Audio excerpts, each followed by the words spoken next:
the city of stories. আসসালামু আলাইকুম, সবাইকে স্বাগতম গল্পের শহরে। আজকে এমন একটি গল্প বলবো যা শুনলে আপনারা বুঝতে পারবেন জীবন কাকে বলে আর জীবনের সংগ্রাম কাকে বলে। চলুন শুরু করি। একজন মানুষ ছিল যার নাম মিজান। ছোটবেলায় তার পরিবারে অভাবের শেষ ছিল না। বাবা অসুস্থ, মা অন্যের বাড়িতে কাজ করতেন।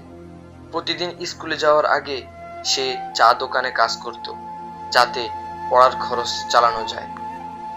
বাচ্চারা তার পুরনো জামা দেখে হাসতো, কিন্তু সে হাসতো না, কারণ সে জানতো হাসির চেয়েও বড় কিছু আছে, সেটা হলো তার স্বপ্ন। একদিন তার বাবা মারা গেলেন। সংসারের ভার পুরোপুরি তার কাঁধে পড়ল। সে পড়াশোনা ছেড়ে কাজ শুরু করলো। সকালে চা বিক্রি করত, রাতে দোকানের মেঝেতে ঘুমাতো। তবু একদিন এক বৃদ্ধ শিক্ষক তার দিকে তাকিয়ে বললেন, তুমি যদি চাও আমি তোমাকে বিনা পয়সায় পড়াবো।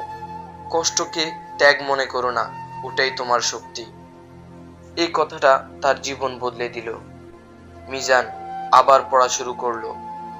দিনে কাজ, রাতে পড়া। চোখে ঘুম নেই, শরীরে ক্লান্তি, তবুও মনে আগুন।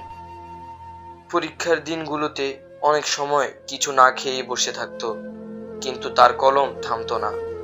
বছর ঘুরে সে উচ্চ মাধ্যমিক পাশ করলো। সবাই অবাক।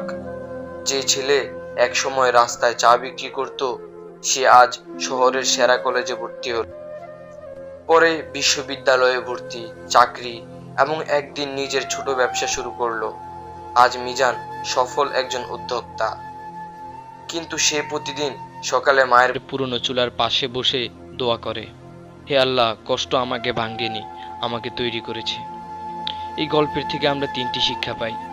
এক, কষ্ট মানে ব্যর্থতা নয়, কষ্ট মানুষকে শক্ত করে। দুই, যে নিজের জীবনের দায় নেয়, আল্লাহ তার জন্য দরজা খুলে দেন।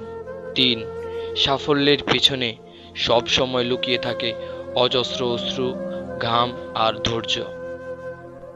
আজকের গল্পটা এ পর্যন্তই। আল্লাহ হাফেজ। গল্পটি ভালো লাগলে লাইক কমেন্ট করবেন এবং শেয়ার করে দিবেন। আর চ্যানেলে নতুন হয়ে থাকলে সাবস্ক্রাইব করবেন। আল্লাহ হাফেজ।